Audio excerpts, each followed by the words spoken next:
हम हैं अनुराधा और आप देख रहे हैं एएनवी न्यूज़। क्या आपको पता है व्यक्ति अपनी पूरी लाइफ का 1 साल महिलाओं को घूरने में ही खर्च कर देता है और तेंदुआ रात के अंधेरे में भी अच्छी तरह देख सकता है। हाथी एक ऐसा जानवर है जो कभी कूद नहीं सकता। जिराफ की जीभ 21 इंच लंबी होती है जिससे वो अपने कान भी साफ कर सकता है।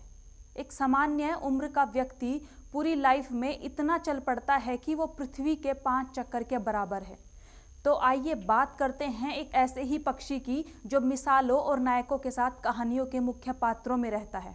प्रकृति ने सभी पक्षियों की संरचना लगभग एक जैसी बनाई। 2 पैर, 2 पंजे, 4 से 5 उंगलियां, गर्दन और 2 पंख। ऐसा कोई पंछी नहीं है जिसके 4 पंख होते हैं, लेकिन इन सब में सबसे अलग हटकर एक मुकाम हासिल किया बाज नामक पक्षी ने, जिसे हम ईगल या शाहीन भी कहते हैं। जिस उम्र में बाकी परिंदों के बच्चे चींचियाना सीखते हैं, उस उम्र में एक मादा बाज अपने चूजे को पंजे में दबोचकर सबसे ऊंचा उड़ जाती है। ध्यान रहे, पक्षियों की दुनिया में ऐसी टफ ट्रेनिंग किसी और की नहीं होती। गणित यानी चाल, दूरी और वेग के दृष्टिकोण से देखें तो मादा बाज अपने चूजे को लेकर लगभग 12 किलोमीटर ऊपर ले जाती है आकाश में। हमारी आपकी सोच से बहुत ऊपर, जितने ऊपर अमूमन जहाज उड़ा करते हैं, और वह दूरी तय करने में मादा बाज 7 से 9 मिनट का समय लेती है। उस मुकाम पर पहुंचकर वह एक परिस्थिति में स्थिर हो जाती है और फिर यहाँ से शुरू होती है उस नन्हे चूजे की कठिन परीक्षा। उसे अब यहाँ बताया जाएगा कि तू किस लिए पैदा हुआ है, तेरी दुनिया क्या है, तेरी ऊंचाई क्या है, तेरा धर्म बहुत ऊंचा है। और फिर मादा बाज उसे अपने पंजों से छोड़ देती है।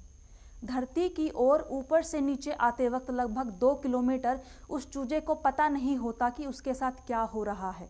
7 किलोमीटर के अंतराल के आने के बाद उस चूजे के पंख जो कंजाइन से जकड़े होते हैं वह खुलने लगते हैं।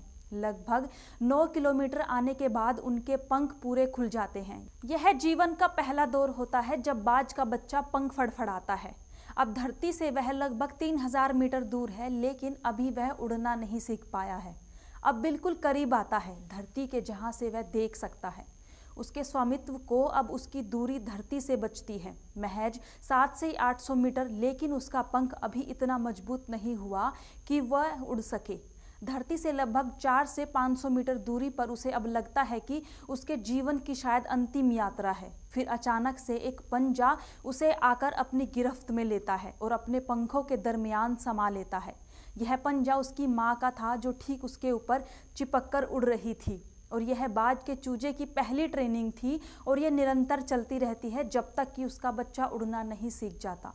ये ट्रेनिंग बिल्कुल एक कमांडो की तरह होती है। तब जाकर दुनिया को एक शाहीन बाज मिलता है जो वायु की दुनिया का अघोषित बादशाह कहा जाता है। फिर एक समय आता है जब बाज अपने से 10 गुना अधिक वजनी प्राणी का शिकार करता है। हिंदी में एक कहावत है, बाज के बच्चे मुंडेर पर नहीं उड़ते, गमले के पौधे और जंगल के पौधे में बहुत फर्क होता है।